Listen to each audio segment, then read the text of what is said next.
Yeah, a little bit. Although I don't think any That's of us kind of really the space understand. I'm in. I mean, I'm on calls every day about AI, and nothing's changed really. It's Yeah. just a manual. There's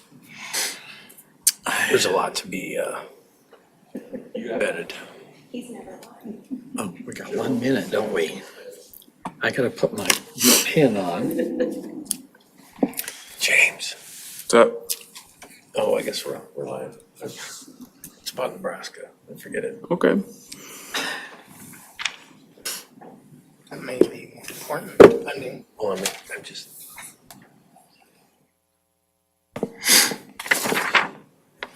That's no problem.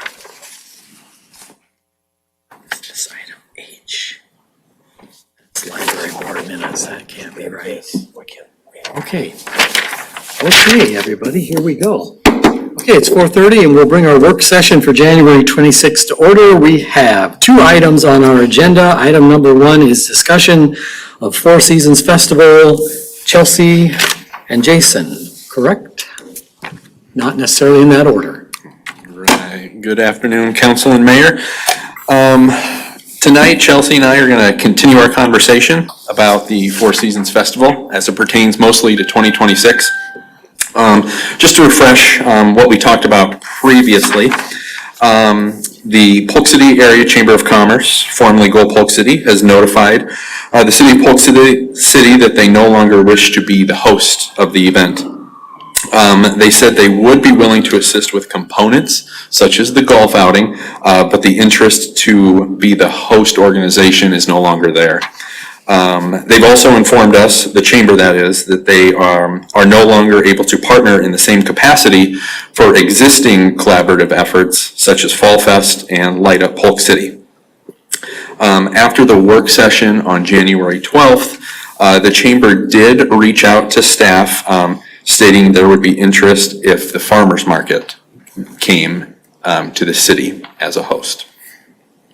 For tonight's work session, Chelsea and I, we'd like to discuss the following 3 things. Our recommendation for the festival as it pertains to 2026, a budget and associated budget amendment for the Four Seasons Festival, and a proposed part-time employee in the Parks and Recreation Department.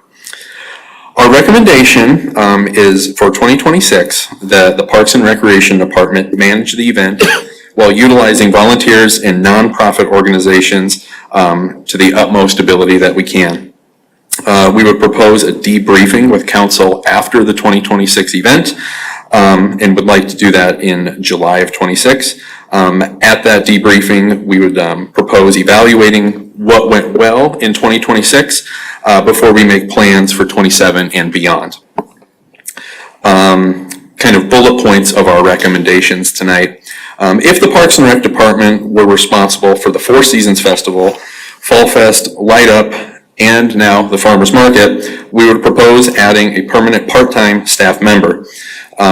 We would recommend that this be a part-time employee versus a seasonal, as we feel the quality of candidate that we would get and just the longevity of a year-to-year consistent presence would benefit the department and events going forward. That position would be mainly responsible for the aforementioned special events and other duties as assigned by the Parks and Recreation Director.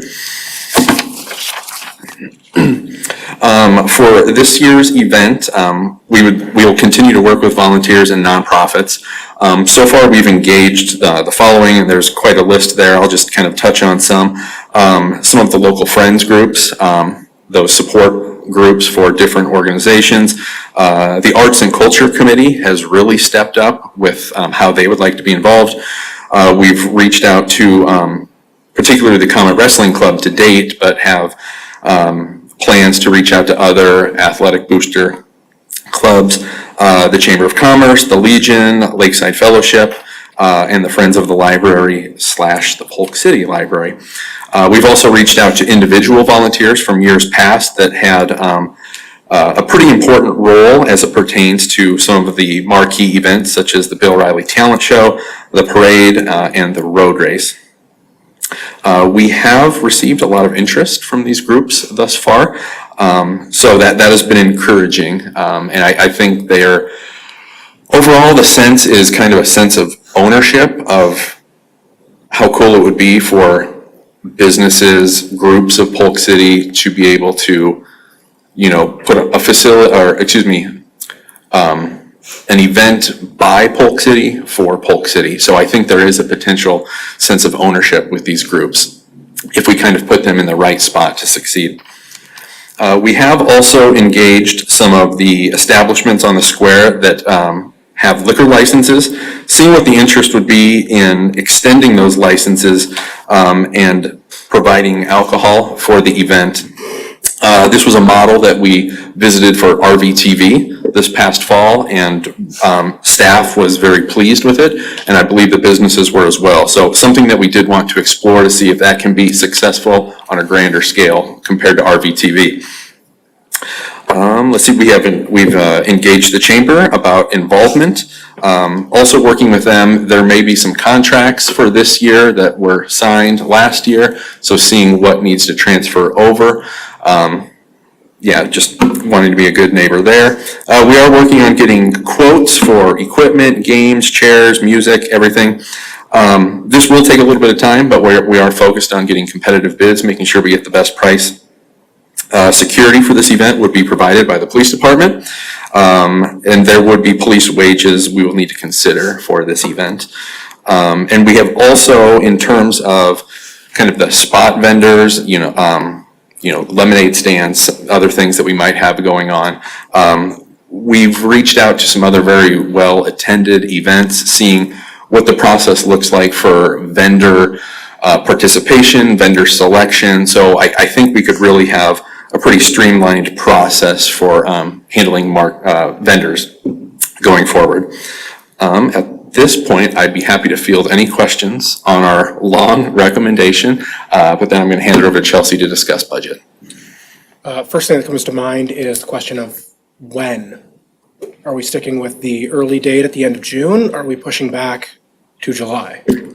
It would be our recommendation to stick with the June based on some of those musical contracts that we could take advantage of. I feel right now, a lot of bands are already booked for this summer, so I feel like we've got some pretty good bands right now that we may be remiss if we said thanks but no thanks, and then we kind of roll the dice to see what we could get for July. So based on what we have coordinated right now, it would be our recommendation to stick with the June, to take advantage of those things. Excellent. So Nick, I can tell you why the chamber moved from July to June. I appreciate that they changed it. I'm usually out of town that weekend, Yeah. last weekend in July, and it sounds like a lot of people are too. That's So, exactly why it was moved to June, with the feeling that there'd be a better chance to get volunteers in June than July. Yep, I like the idea of the June as well. There was a question of timing with this being such a short runway to try to get this thing launched, whether it would behoove us to move it back a month. But if we've got compelling reasons, entertainment being one of them, to keep it, I'm happy sticking with June. I think this recommendation is right down what I was thinking as well, and that is setting it up for long-term success, ensuring that we get the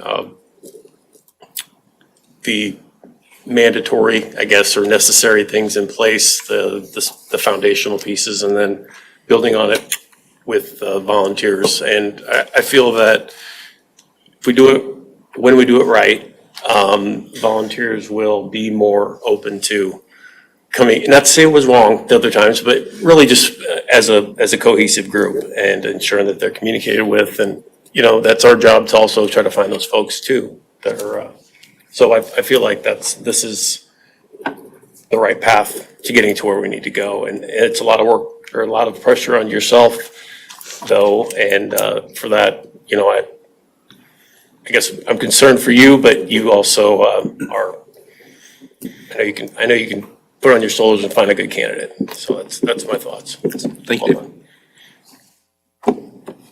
So let me expand on what I think that we talked about last time and where I think you were going. So as a stopgap for this year, both in terms of a budget and part-time personnel, the city would run this with the plans to building a volunteer-led committee for all subsequent years after this year, regardless of the outcome, regardless of successes, failures, dates, bans, anything. Is that? That's what that was my understanding as well. If there is participation, right? So that's the big wild card. As of today. I don't know that I would put that, I mean, if there's not participation, then, look, this is a stopgap timeline scenario problem that we have now. If there's not a volunteer organic support, then that's a, Different. yeah, I mean, that's an existential festival question. That's something we're gonna be evaluating when we do the Right, debrief. This is how do we do 2026, not how do we manage the festival? Like, Yes, I think you are correct, though. Right now, the idea is we are going to try to move this towards a volunteer-led. right. What implications that has to the longevity of a part-time parks employee that we're adding, that's something that we can ask here and now, because I think that is pertinent, Yeah. very pertinent. If the past couple of years and the management by the old organization has so eroded the volunteer capacity, then we gotta look and see where we're at. But, and as a one-time task that you, because nobody else can take on, that's where I'm at. This is not a taxpayer-funded event, on an ongoing basis. And part-time, it's just not, there are a lot of other things that your department should be doing, and running of a festival like this is not one of them. Now, again, this year, for a lot of reasons, here we are. So I can get on board with some of the things that we need to do to keep the train on the tracks, but I just want to make sure that that's an explicitly, like, we're not voting on it, but I'm seeing nods from everybody up here. But that isn't explicit, is it? The way. What our recommendation is that the Parks and Rec Department will handle this venture in 2026. Afterward, we will debrief, and then we'll see what the next steps forward are. If that is moving toward a different model, we'll explore it. We should also be prepared if that is not there, not getting caught again by surprise. So I think what we do in 26, we're going to do it so that it would be feasible to replicate. We're going to put everything we can into this to make sure it is successful, well-attended, and well-respected.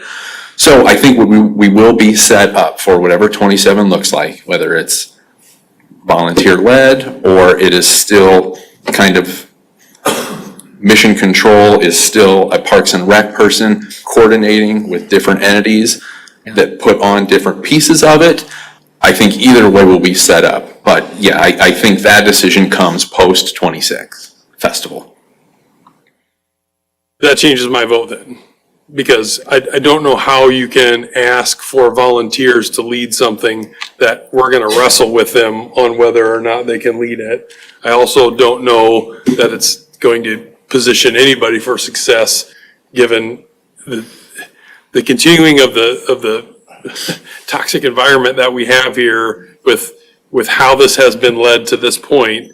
It's setting, we have to acknowledge the fact that there were a lot of failures made that led to this point.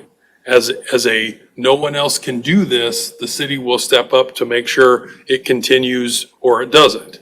But as we all, I think, acknowledge, there's a better way to do this. And the design of this department is not to lead these type of events. And if that's not the intent, then Do you mind explaining to me a little bit further why that would change your vote? Because the way I'm looking at it is staff's recommendation is really the only option for this year to have a festival. I agree. And then the important second piece to that he just mentioned is the debrief starting 12 months before the next one.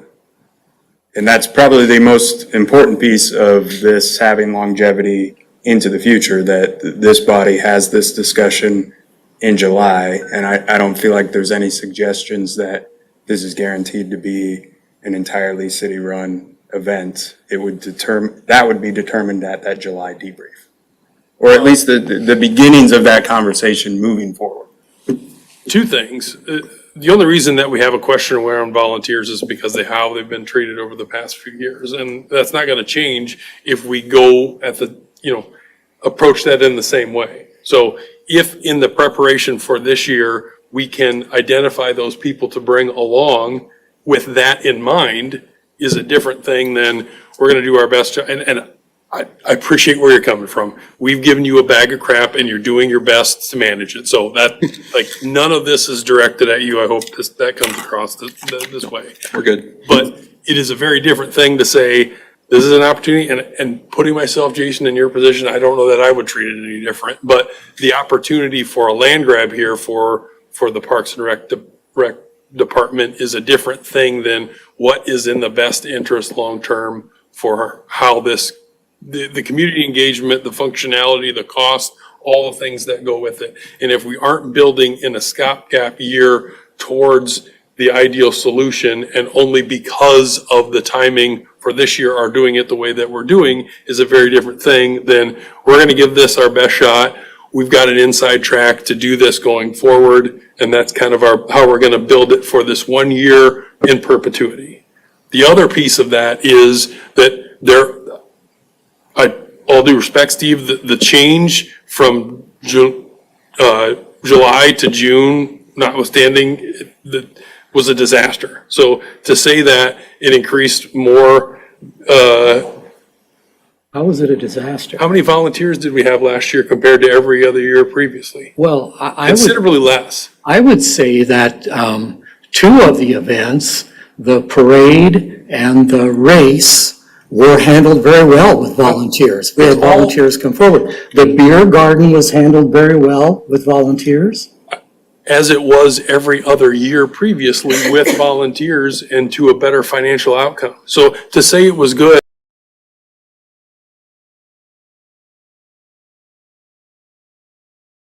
that's to a standard that is so achievable, it's not even worth noting.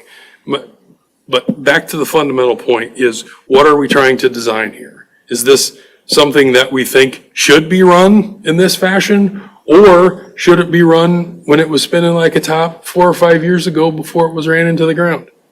Well, I lived through it the past 4 years, and I've lived through when it was totally controlled by the chamber. I've lived through when it was run by a committee and the year after it was run by a committee. And I've lived through the year when it was taken back over more fully by the chamber.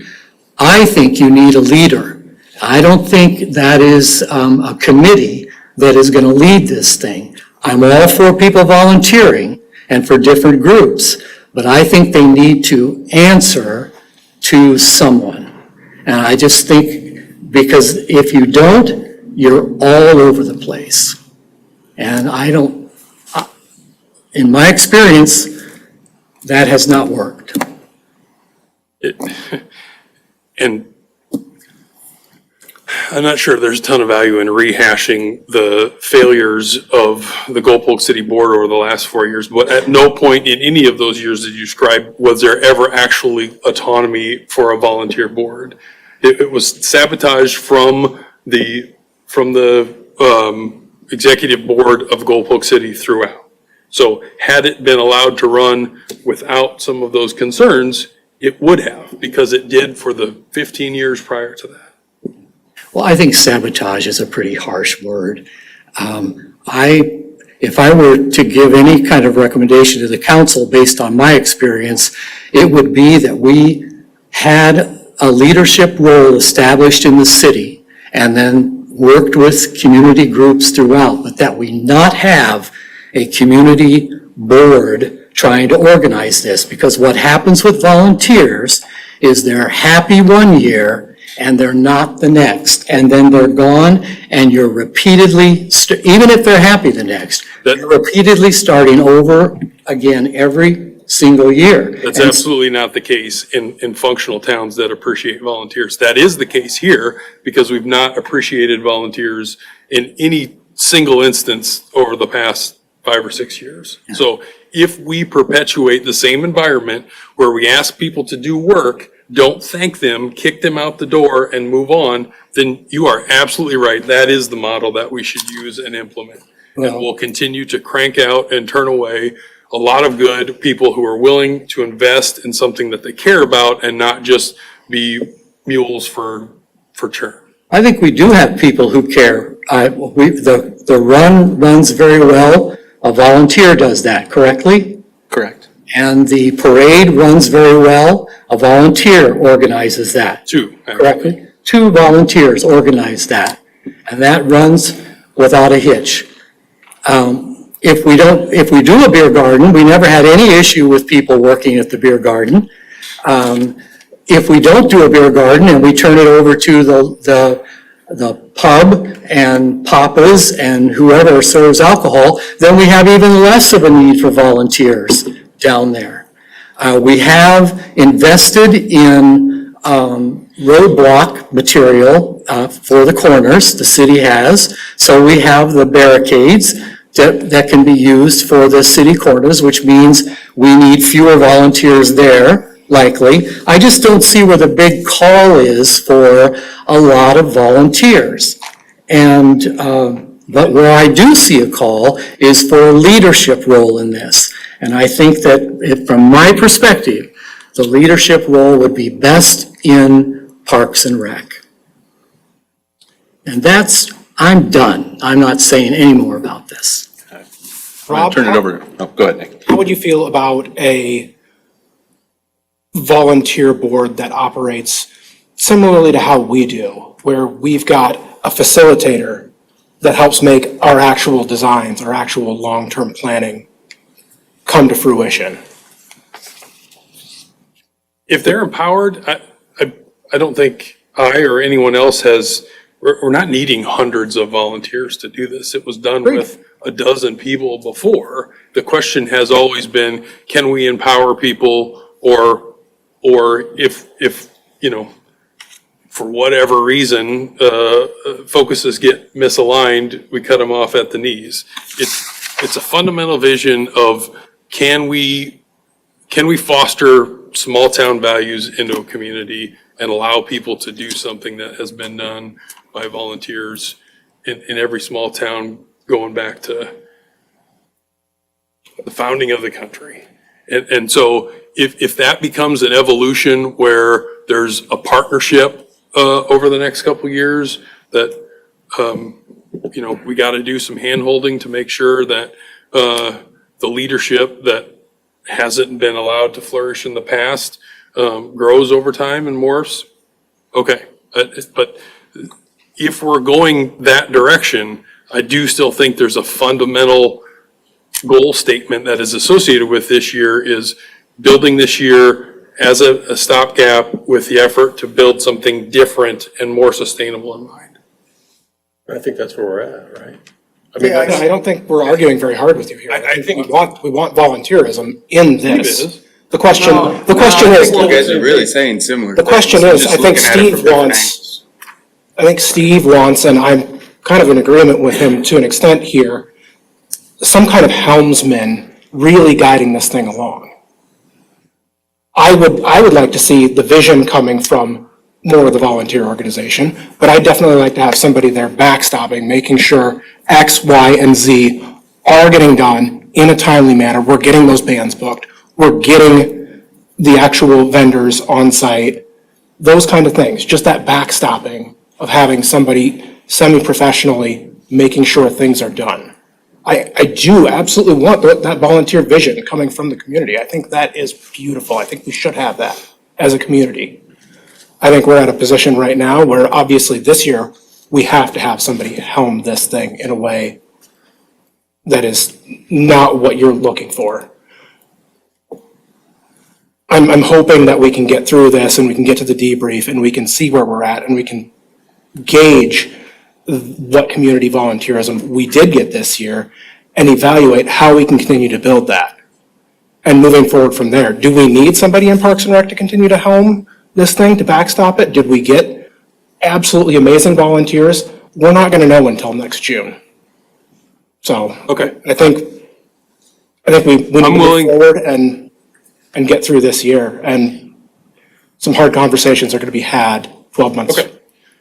I'm willing to take a step back. I do think there's a principled ground that maybe I'm being overly sensitive to, because time after time, we hear from folks how frustrating and taxing it is to be a volunteer and to work with different community organizations, and how difficult it is, and how we should just move on from a small town feel. And that, those are two things that I would like to, at some stage, acknowledge that we're deficient in and change the behavior in, and not try to be Pollyannish about what, cherry pick good things from here and there and spin it in a way that everything was great. And so I just, if we can build towards some level of agreement, then.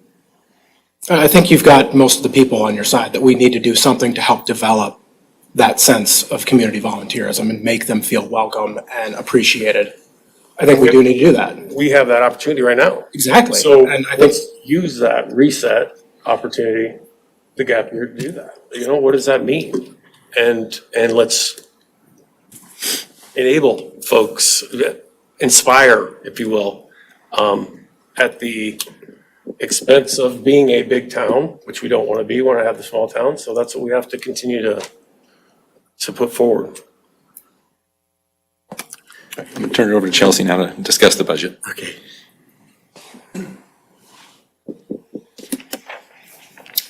Okay, I want to go over this real briefly. You all had this in your packet at the previous work session that we talked about the Four Seasons Festival. I think what we've found over the last couple of weeks is we've kind of gathered some estimates and quotes. We think what we proposed to is pretty in line with what we talked about 2 weeks ago. The best estimated guess I can give you is that the festival is going to cost $45,000. That does not include a staff person. I do want to spend a little time talking about the cost for a staff person as well. I want to remind the council too that this is not just about the Four Seasons Festival. Pretty quickly overnight, we were notified that the city, we didn't have someone running the Four Seasons Festival, that Parks and Rec was not going to get assistance with Light Up Polk City, that they were no longer going to get assistance with Fall Fest. And then after the last work session, it was discussed, well, does Parks and Rec want the farmers market? So this is not just about the Four Seasons Festival. I want to remind the council that essentially what Go Polk City was doing was a full-time position, and we're going to put it on the Parks and Rec staff. So please be cautious of just recognizing that, because it's very important that we all in this room understand that you're taking a full-time job and you're asking the existing Parks and Rec staff to just absorb it. I can tell you that nobody in the Parks and Rec department has enough time to just absorb a full-time position. And that is why we're asking for some assistance with a part-time position.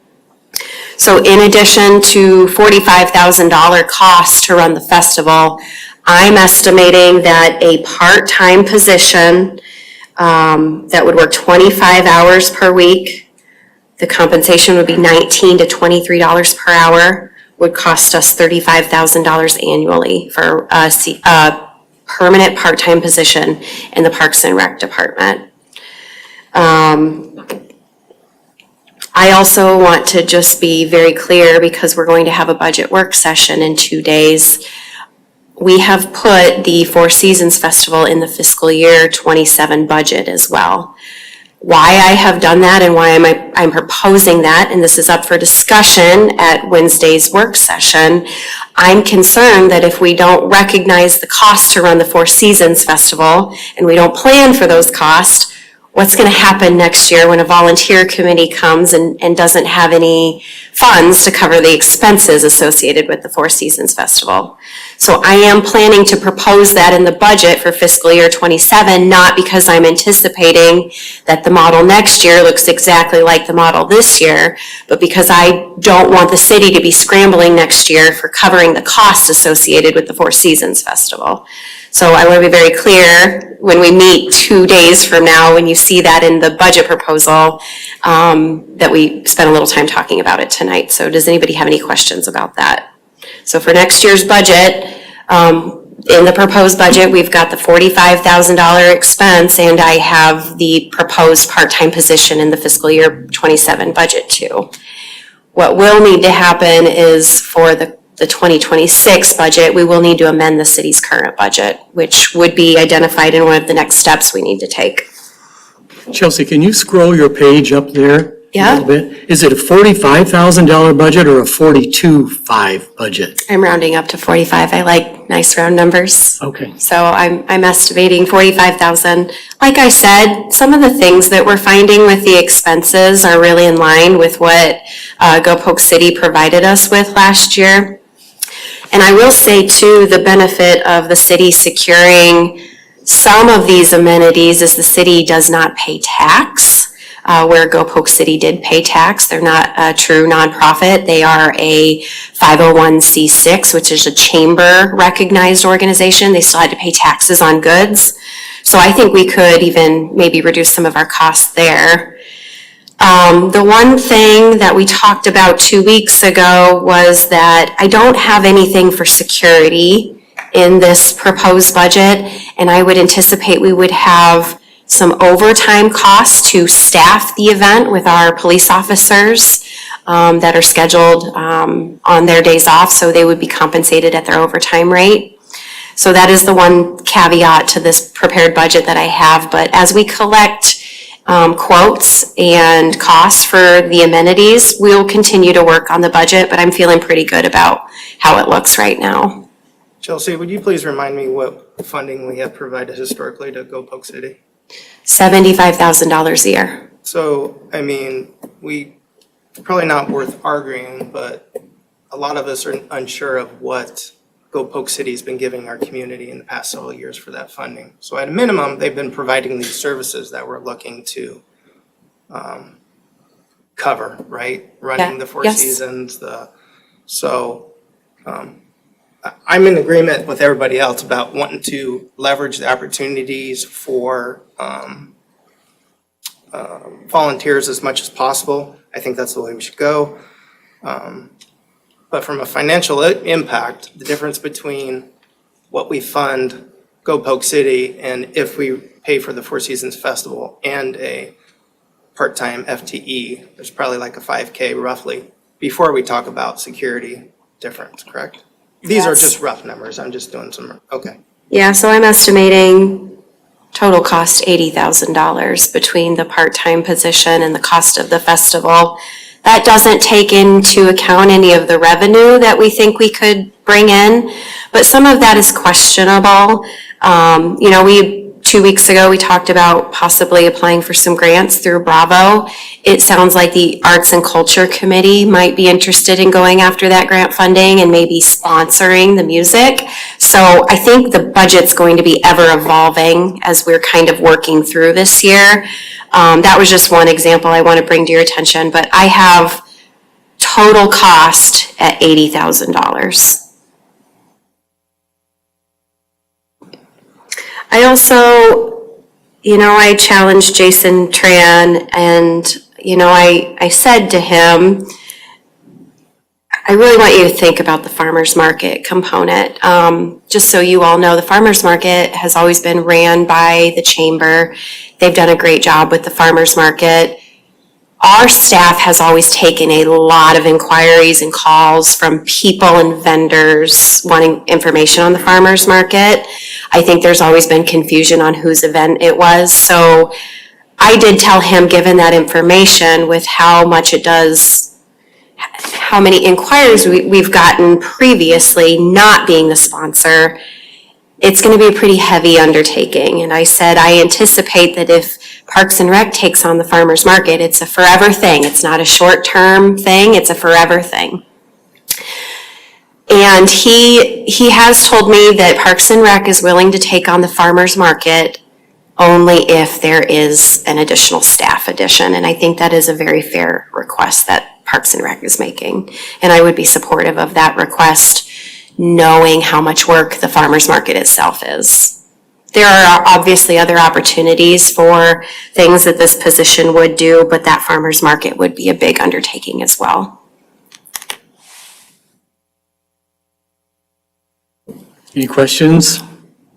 Well, I guess my question is, I want to make sure everyone's still interested in supporting the continuance of the farmer's market in our community. I mean, I, for one, am, right? I know I visit the farmer's market pretty regularly, and I would hate to see something happen to it and go by the wayside. Didn't you have some numbers on the number of people who come to the farmer's market? Stacy did, I don't have those ready for you, Oh. Mayor. Okay. Well, let's talk about that first, farmer's market. Anybody have any other comments about farmer's market? I'd certainly like to keep it. Yeah. Yes, of course, yes. Farmer's market's in. Okay. Now, what you probably need, well, go ahead. No, I think I just want to lead into do you all understand why we're asking for a permanent part-time position? Like I mentioned earlier, given some of the things that are going to come under the Parks and Rec umbrella, it's not just about the Four Seasons Festival. You're adding significant workload to a department that's already working at capacity. That is why we are asking for that permanent position. I also, just given my experience with hiring seasonal employees, I think the caliber of a permanent position, you're going to get better applications with a permanent position. You will get people that are willing to be engaged for a longer period of time versus a short assignment or a short period. So do you all understand why we're making that recommendation tonight for a permanent position? Yeah, I'll just kind of speak my perspective and my thoughts real quick. So like I said, not trying to make it completely black and white. I know it's a little gray in some areas, but in my mind, we were paying $75,000 a year for an entity to do all these things, right? That entity no longer wants to do those things, so we have to find some way to be able to continue it. I think this is good for us because we will now have some ability, some more accountability to be strategic on making sure that we see it crafted the way we want. We want to make sure that there's citizen involvement, that we want to enable them to be able to be part of this, be more grassroots. This way, I feel like we have more skin in the game to provide that direction, ensure that outcome, rather than, funding a third-party entity and then hoping that would happen. So I will say, just from my perspective, I think this is a good thing, and I support the recommendation. I'm a little more interested to hear about the type of person we're going to target and their background, as well as what some of the other possible duties as assigned might be. Do you expect that 25 hours a week is going to be fully taken up by event planning for us? Or do we have other gaps that they're going to fill? And how do we get a person with event planning background that also covers other things that you need in the department? Sure, so under the umbrella of Parks and Recreation, special events lives there. To what extent varies from town to town. So no, there are people around the state that are in Parks and Rec very specifically for the special event component of it.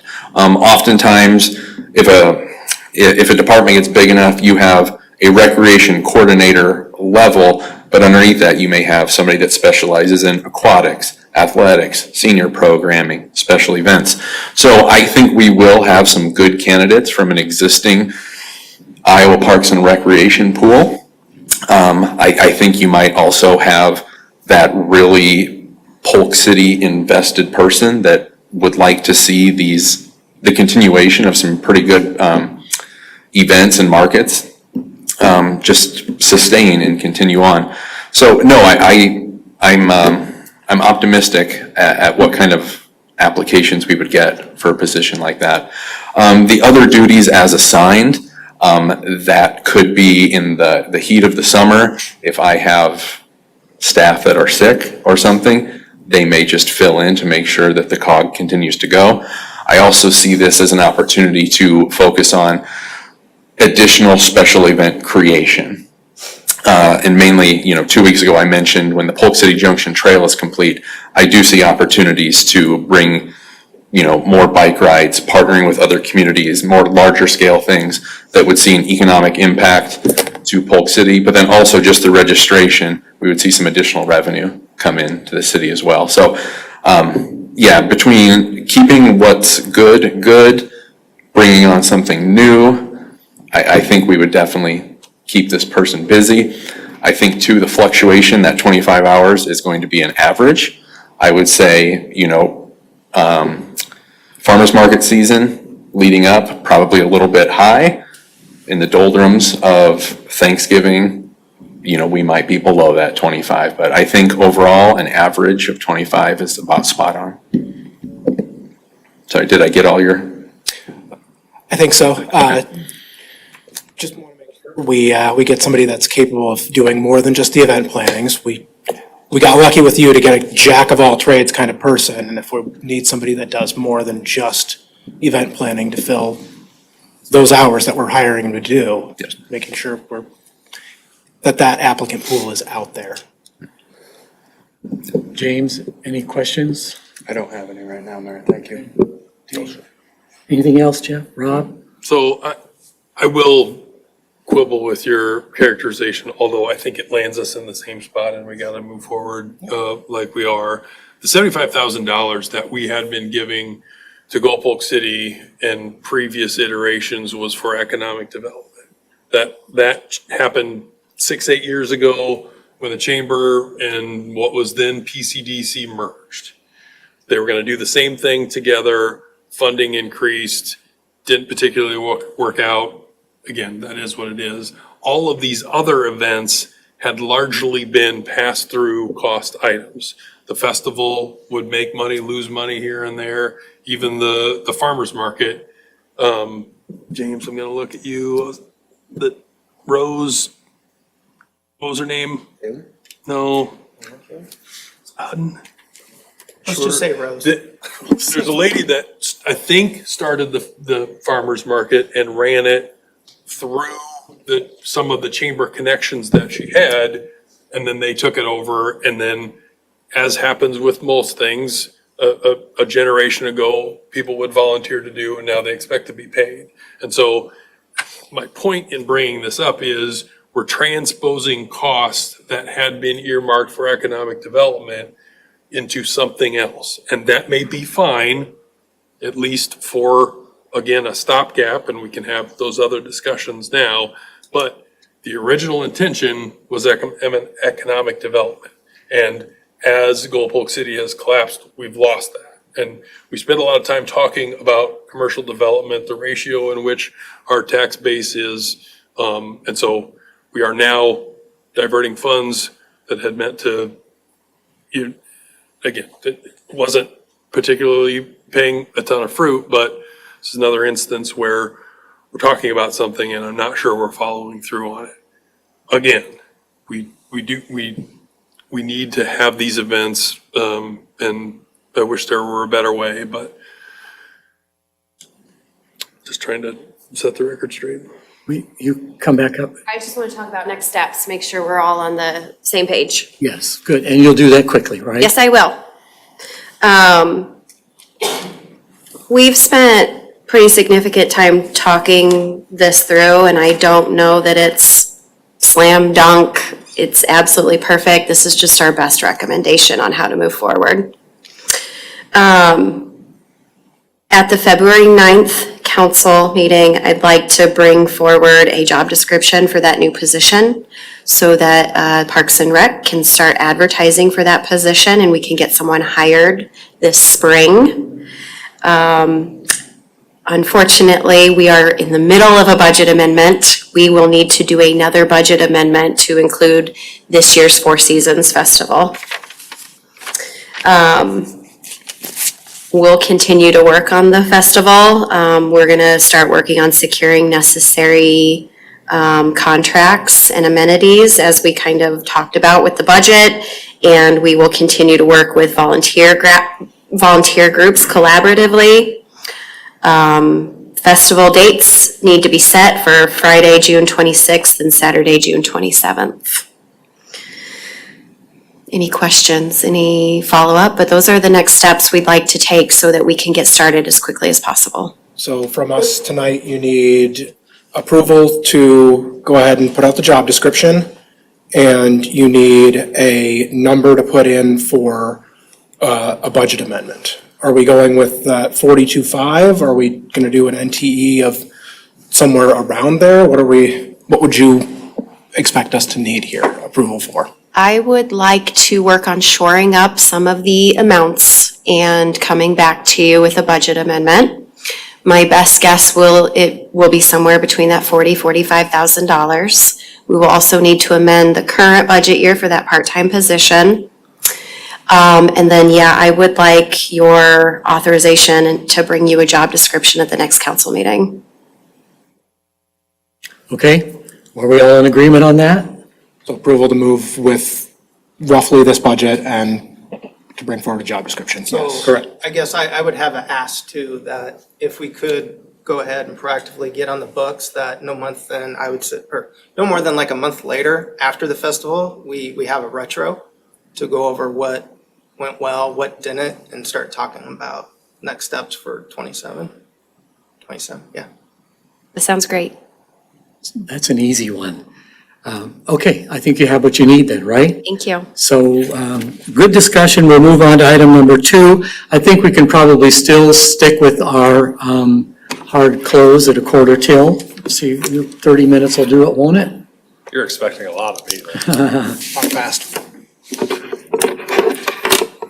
You know us engineer types, we get really excited about Well, sanitary you've got sewer good piping. slides.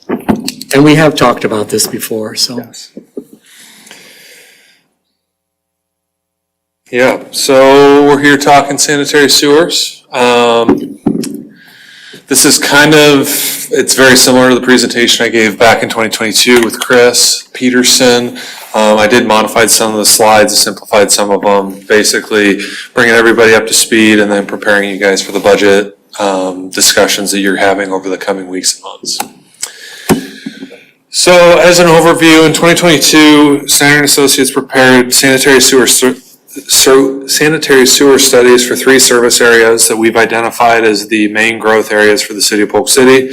The northeast sanitary trunk sewer is near Northside Drive, so it kind of surrounds both sides of it, goes down to Southside Drive. But basically, it's the more eastern of the service areas, but not strictly straight east. The northern service area is north of Hug Drive. It's shown in green on the slides there.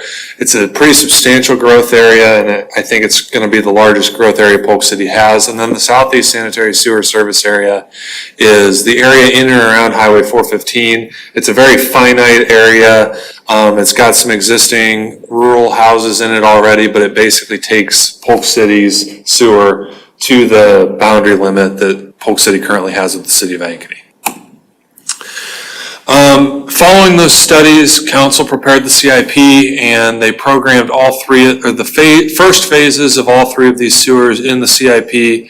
The northeast trunk sewer was fiscal year 2027, the north was fiscal year 2029, and the southeast was fiscal year 2029 as well.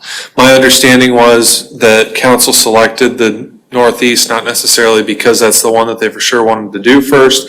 It was just the most expensive one at the time, and so it gave you guys the flexibility of being able to move those trunk sewers around as needed within the CIP without completely having to rework the way the CIP operated. So with that in mind, we'll kind of dive in a little bit deeper. So the northeast trunk sewer, as I mentioned, it flows to that WRA South pump station there at the corner of 14th and Southside Drive. It wraps up around 110th place and then basically runs the core land along the western boundary is really where that first phase sits. The northeast trunk sewer services approximately 2,100 acres. It abuts the Ankeny annexation boundary along its entire eastern edge, and then where it jumps to the east, that southern edge also meets that 2080 agreement line. And then it does include the quick supply property, which for those of you that don't know, that is a blasting pack storage facility that has very specific ATF requirements for buffering as far as vertical anything within that buffer area.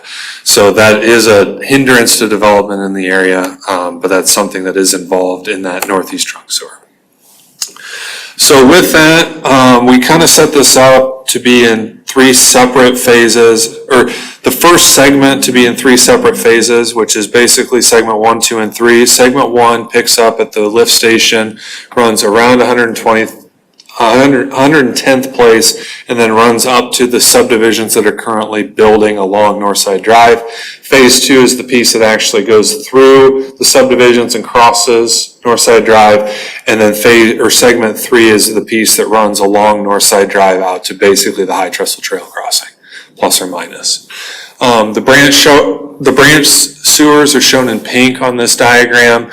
Those are trunk sewers, for lack of a better term, so they're larger sewers that serve greater areas, but then would be extended as part of subdivisions. The way we laid this out was to minimize depth and therefore minimize cost when installing the trunk sewers, and those final alignments could be impacted based on development, service area needs, those kinds of things as the process continues to evolve. And then we did mention as part of our trunk sewer studies that we would recommend establishment of hookup fee districts as these trunk sewers are established. And we can kind of dig into that a little bit deeper. But so the portion of the sewer that was programmed as part of fiscal year 27 had an estimated value of about $5.48 million in 2026 dollars. The one caveat to that would be that number includes the alignment shown in red. Since we did the studies back in 2022, the 3 properties along Northside Drive have partially developed. And in doing that, we kind of revised that alignment to follow the section line without really hampering our ability to service the rest of the area. It just means that it'll be a little bit deeper through that section. So what you save in pipe length, you probably spend in a little bit deeper sewer, but generally speaking, it comes out about the same. As I mentioned, that phase 2 segment goes through the development and gets to Northside Drive, and then segment 3 continues to the east. The thing about the northeast trunk sewer is, according to your current future land use plan, it does provide service to a mixture of uses, industrial, commercial, and then a variety of housing options as well. And that's kind of shown on this slide. So you can see that the early development is likely to be that single family residential as it abuts the core land. And then as you move east, you get a little bit denser on the residential side. And then eventually as you get to 44th and then some of the intersections with Northside Drive and then some of the east-west roads to the north, you get these commercial hubs.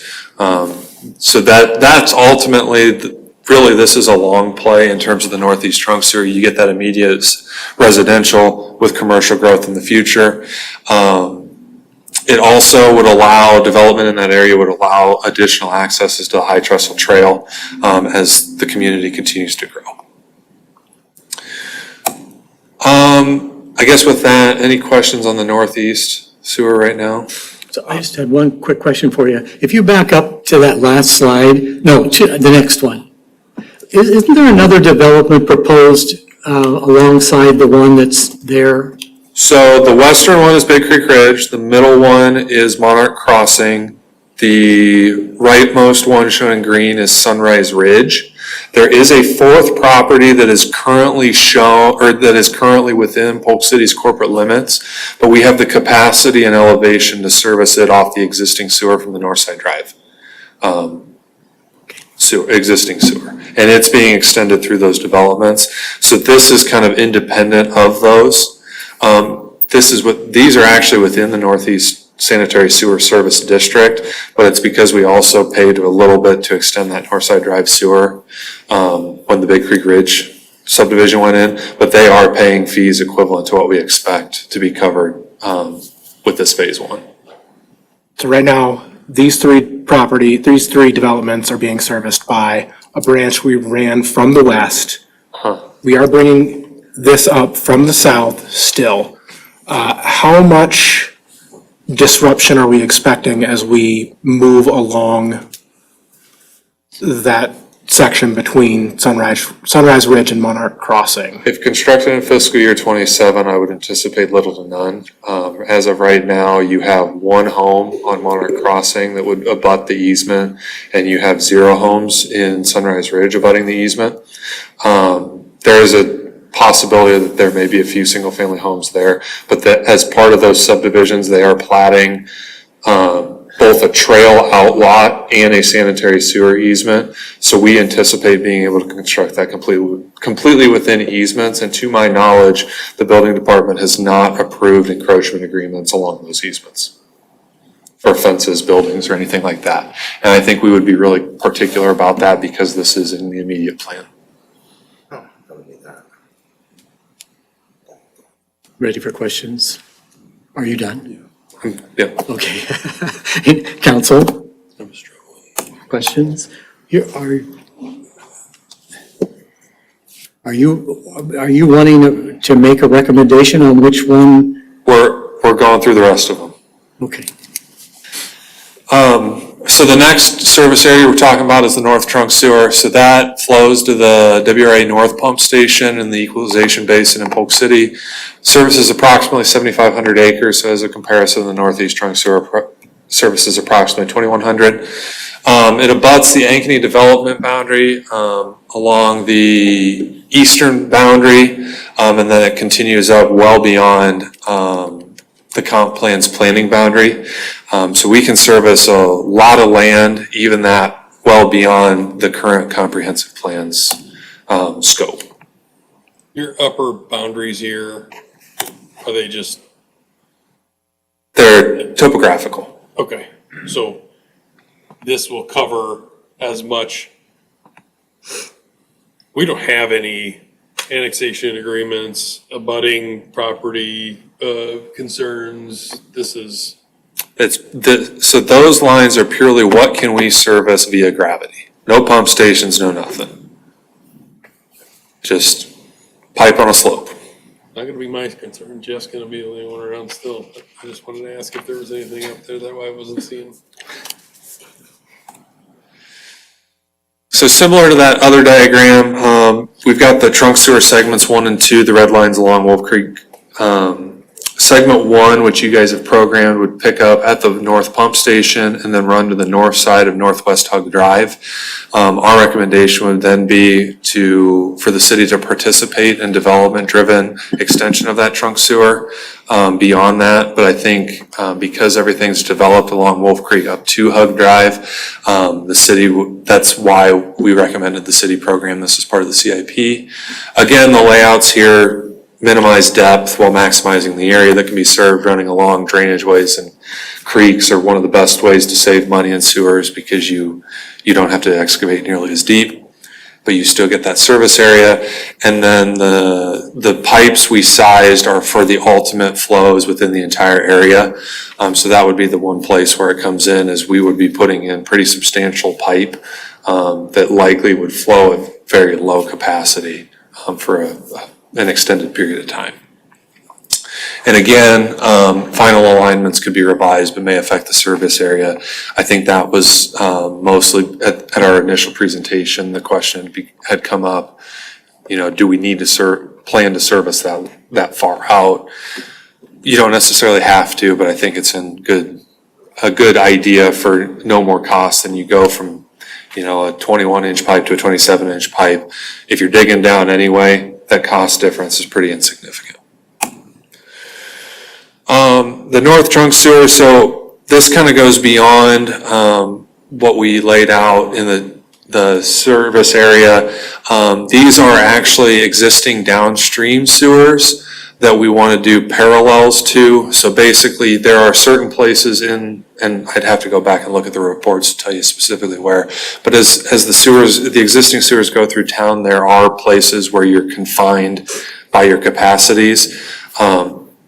These pipes are nowhere near capacity at this point, or nowhere near going over capacity, but it is something that phases 3, 4, and 5, or something like that, of the north trunk sewer would involve installing parallel sewers to help you with capacity. And then again, as we talk about upgrading capacities, some of those pump stations would need to be evaluated in the distant future as well. And then we recommended establishment of those connection fee districts. So in the north trunk service area specifically, I wanted to discuss some of the development pressure that we're hearing about. The first being a portion of land that's partially in the city, partially out. So the blue and purple areas here are land that's been annexed into the city. Parable Ventures LLC is the one that's driving that. That's that mixture of commercial, high-density residential, and industrial up there at the corner of North 3rd Street and 126th Avenue. That was rezoned back in 2023, and then the land use, it was annexed in 2022, and then the rezoning took place in 2023. We really haven't heard a lot since then, but as of right now, there is a sanitary sewer stub that's labeled on this map that was extended as part of the roundabout project. It provides approximately 450 single-family equivalents. I don't have a good idea for you on what that services as a commercial property, but what I'll tell you is we do not feel that we can service all 78 acres as currently proposed with 450 single-family equivalents. So that's one of the pressures that we're getting, is this is within the north trunk sewer service area. And so by getting that up to Hug Drive, we're one step closer to being able to work with that developer to get that sewer extended to the point where they can service their entire property that way. The other development pressure that we're receiving is, we refer to it as the Young Investments property. It's held by Young Investments LC, and then a mixture of the different participants in that Young Investments LC own bits and pieces of it. But basically, it's over 200 acres of land that's currently shown as a mixture of single-family or low-density residential and open space. It's a parcel that's particularly difficult to develop because it's got Wolf Creek running through it. And one of the things that I think is a non-starter for some of the developers that have been interested in this property are, because we can't provide them with a timeline for sewer, that's one of the things that causes them to walk away. So in our minds, eliminating one variable may help that property develop, and ultimately may open up the remainder of the north trunk sewer area. Which, as we mentioned, is significantly larger than the northeast. Would you do me a favor and go back to that? So just because I was in P&Z this week, so how would that Four Seasons development, which is on the other side of the Young Investments, how would they be serviced? They are serviced out of the TCI lift station. Okay. When the original preliminary plat for that went through in 2021, we ran calculations, and we can comfortably serve the Four Seasons plat as it was proposed then. I have no questions about whether or not we'd be able to service it in the amendment, in the amended version that they're proposing either. I don't know the number offhand. We did have a little bit of excess capacity, and we've contemplated, is there a way that we can make that work to provide interim service to the Young Investments? The problem is developments are really hard to set up to do interim and then flip them to a permanent trunk sewer. So that's kind of the reason that we haven't really gone too far down that path, is unless it's one or two houses, we don't really feel comfortable, because the city had already approved that preliminary plat for Four Seasons, basically guaranteeing them the sanitary sewer capacity. Thank you. So that brings up another question I was gonna wait on, and tell me if I'm jumping ahead. So as you've described for the Young Investments, and then if you go back one or two, Berggren, Parable, all of the things that the not having these trunk connector sewers are inhibitors to their own development. but none of them are to a point where the corresponding property around them have developed up there anyway, right? Correct. So are we getting to properties that are a foothold to a whole series of developments? Because what I'm hearing is if we want to develop this, we need to invest in the sewer. And that's, on the face of it, that's fine. But I'm a little bit more interested in some of these areas that will inhibit development next door to where these are. Are there any of those properties? I view the Young Investments as a linchpin, because it is a choke point. Because that parcel is so difficult to develop, if you can get sewer across to that property to start and then participate in a sewer extension that goes across the property, it's gonna unlock a lot of land to the north Okay. that is much easier to So develop. the Four Seasons maxes out the Big Creek lift station. And about it's somewhere between 70 and 100 lots in, they have to upgrade the pumps at the lift station. That was my question. And you just told me the other day, how many lots are out there projected to be? Just over 200, including plat one. So it's like 207, I think, is the revised concept. How does now we're getting into some timely stuff. How does the commercial change as proposed at P and Z impact the Young investments at all? Probably washes. What you see with commercial sewer usage is the peaks are typically different than those of residential, but when you put the capacities together, they perform pretty similarly. So I don't think it unlocks capacity.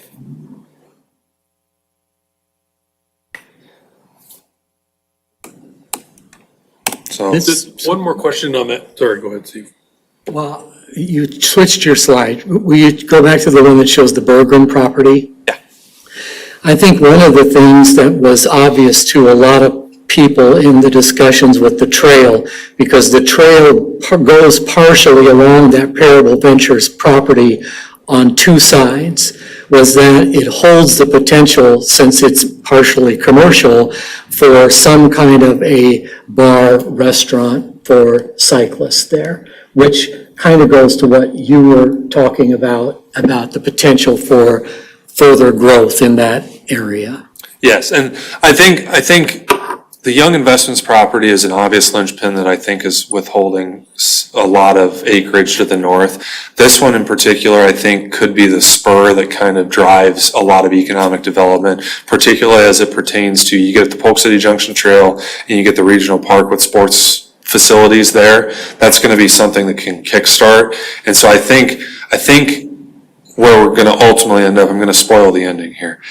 We're recommending the North Trunk Sewer, and I think that's why, is you've got immediate development pressure and you have a couple of moving pieces within that service area that really drives immediate growth and immediate desirable growth within that area. But that growth isn't going to happen if we don't have, do we need Young Investments on board, ready to go with us to do this section through there? Not necessarily. And what I can tell you is it's gonna be a lot easier to plan to get service to full service to this property if there's a manhole north of Hug Drive. Because right now your sewer is down, well, basically at the North Side Drive intersection, plus or minus, the one we're connecting to. And so it's gonna take a lot more work, a lot more effort, a lot more time to get both of those sections put together. But if you construct the north sewer, in fiscal year 27, you're that much closer, and it may kickstart things that allow you to facilitate or use the 45 single-family equivalents and then eventually stub that branch over in 3 or 4 or 5 years. Versus right now, we don't know when you're gonna have more than 450 single-family equivalents. That's kind of the thinking.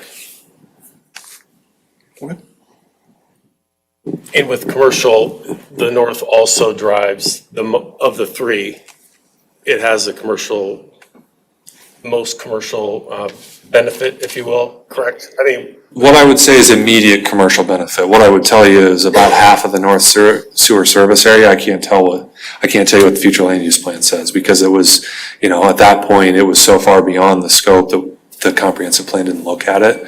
But I think say again? It'd be a guess anyway. Right. But I do think there are connections to other communities, to the interstate, things of that nature in the North Service area that lend themselves to a mixture of uses in a manner that would be very, very beneficial to Polk City. thanks. So you think one more thing, you think the development pressure there on 126th Street is going to be higher than at the corner of 118th and 44th, Moakley properties, I think? Immediately, yes. Okay. Beckley, sorry, excuse me. But the benefit is because of the way that you guys prepared your CIP, what we're talking about is a difference of 2 years. And in the grand scheme of things, I don't think if you do the north now and the northeast in 2 years, I don't know that it's gonna make or break anything. With the interest that we've gotten within the northeast area right now, we can service everything that we think is reasonably gonna be done in the next year or two. Because ultimately, if you go anything beyond that fourth property, it's gonna take at least 6 months for it to ever be in the city, because it has to go to the city development board. So then, as we've kind of mentioned, and we've kind of talked about, that early development is likely to be a mixture of the single family and residential. You get a little bit more immediate payback in terms of the commercial and the industrial, but then a majority of the service area doesn't include a future land use plan. And that's, I think, to the benefit of the city, in that ultimately, if you extend that north sewer, you start to see how that area grows. You can identify where you want those growth areas to be, what kind of growth you want to see, what things the city needs at that point. But I will say a majority of the planned use within the service area is a low-density residential. That's not to say that that's completely immovable, but that is the fact of, or the reality of it right now. And then kind of at the end here, this one it's a totally different animal. It's a very finite area. The far southeast corner of this service area is a really unique monster in that it's a fully developed area. It's got existing single-family homes on septic systems that are going to be extremely difficult and extremely expensive to service at any point in time. So we kind of prepared this with that in mind. Phase one of this was actually constructed as part of the Antler Ridge developer, as part of the Antler Ridge subdivision. It was included in Plat 1 and then Plat 3. So the city has accepted Plat 1 and Plat 3 is nearing completion. We anticipate either middle of the spring or early in the summer. That will be on your docket for accepting. And then our recommendation at the time the sewer studies were completed was that future phases would be coordinated with developers and be completely developer driven. As part of this, I think the city programmed it in fiscal year 29, the section that went from the southern Antler Ridge plat boundary to the south side of 415. I think that was primarily because you didn't want to stymie growth in that area if there was interest. But my understanding is that you guys kind of agreed with the whole developer driven extension of that sewer. So kind of looking at the way that we laid this out, again, super development driven, the opportunity for development agreements to share the cost, keep some of the costs down, was what our recommendation as well. Phases 3 through 6, we felt could be adjusted based on development and then extended as part of development. And then we established that phases 6 through 8 probably were fairly infeasible unless those single-family homes kind of came together, wanted to annex, and were prepared to pay the cost. While I was preparing this updated presentation, I looked at what we estimated for a per acre fee to connect sewer, and it was something to the effect of $36,000 or $37,000 an acre, where we typically try to keep sanitary sewer hookup fees somewhere in the ballpark of $3,000 and $8,000. So that kind of gives you an idea of the scale and the magnitude of the cost it would take to be able to service those areas, and probably what the monumental feat it would take to drive that need. So that was kind of just for the new council members, kind of bring you up to speed on what we found as far as the sanitary sewer service in the southeast area. But really the primary focus here was just deciding between the northeast trunk sewer and the north trunk sewer. So I kind of put together a summary sheet here. So the northeast is currently programmed in that fiscal year 2027. 2,100 acres of service. The district includes a mixture of land uses with low-density residential being your early development and return, whereas the mixture of uses kind of comes in later as you get to 44th and Northside Drive. The estimated cost in 2026 dollars was $5.48 million. And there's been little to no development pressure for areas within the service areas that we cannot currently service. The North Trunk Sewer is currently programmed for fiscal year 29, approximately 7,500 acres. The district primarily includes residential land uses with the immediate services to those mixed uses, including commercial and industrial. I did look back through our cost opinions, and the number that's programmed in the CIP was in 2023 dollars. So I did inflate that to bring it to 2026. So we're comparing apples to apples. We're estimating that at $3.81 million in 2026, and we have immediate development pressure, as we discussed, from Bergen Farms, Parable Ventures, and that Young Investments property. So staff recommendations, so this is kind of an overarching staff recommendation, that city council maintain their plan to construct one trunk sewer in fiscal year 27 and then one in fiscal year 29, with the southeast trunk sewer kind of being a caveat to that, where it's going to be completely development driven. Staff believes the north trunk sewer should be prioritized in fiscal year 2027, with the northeast sliding to fiscal year 29. Staff recommends city council be prepared to enter into development agreements for the construction of the southeast trunk sewer. Again, completely developer driven, development driven, save yourself some money and participating together with the developer on that. Our recommendation is that city council should enter into an engineering services agreement for the fiscal year 2027, which again, we're recommending be the north trunk sewer.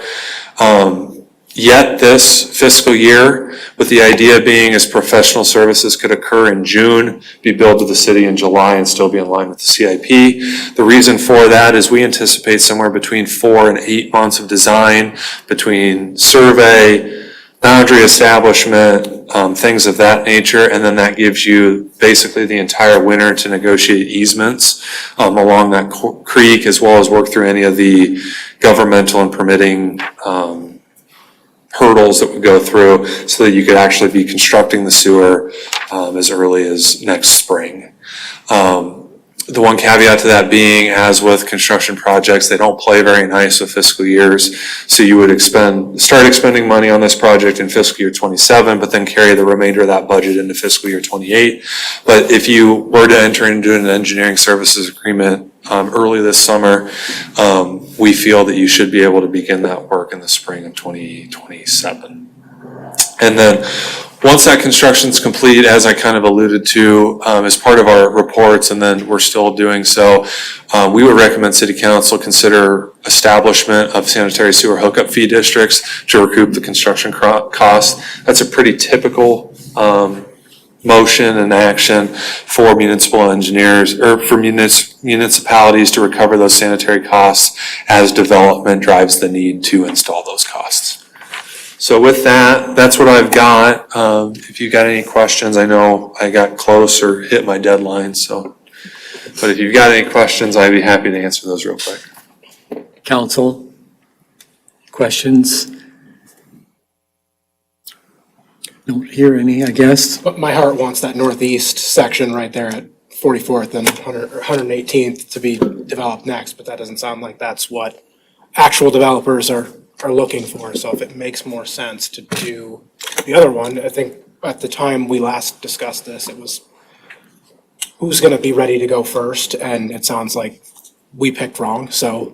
I wouldn't even say that, because to be honest with you, Chelsea could get a call tomorrow that they want to develop 400 acres in the northeast trunk sewer, and everything we've talked about is completely out the window. So it's just one of those things that, particularly with interest rates being really weird, and then, you know, the amount of lots that Polk City put on the market in 2023 and 2024 for single family, it kind of changed the perspective since the CIP was prepared and since we gave those reports back in 2022. So it's a moving target. Yeah, and that's the key point for me. So this is the best information right now. I would like a little bit more information on the timing because we are paying for something now.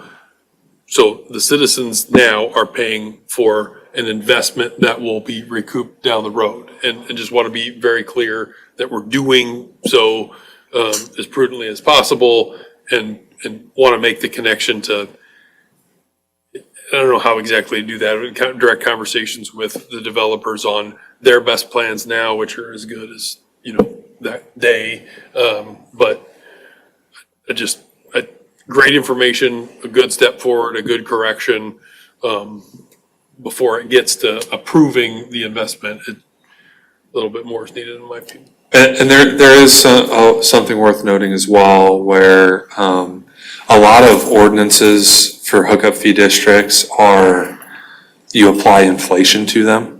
So when we set up because we set up the Northeast sewer district, when we extended that Northside Drive sewer, that actually has an inflation factor based on when those final plats are approved. So that is a way of recovering. And then the other thing is, there are ways, and we'll have to coordinate with the city attorney in terms of legality and equal application, but there is a way to take that sewer service area. So for the north, right, the idea of establishing a service district that services 7,500 acres, well, the effectiveness of recouping costs is pretty low. Over the course of 25 years. Yeah, so it's a matter of can we determine what that actually provides capacity for, what the immediate use is and that kind of thing. And so I would 100% agree with that. Okay, thank you for your presentation. Unless there's anything else, I think we'll ask for a motion to adjourn this meeting. So moved. And a second. Second. All in favor, say aye. Aye. Any opposed, same sign. We're adjourned until 6 o'clock. Go up to the northeast corner. Do you want to pull? Yeah.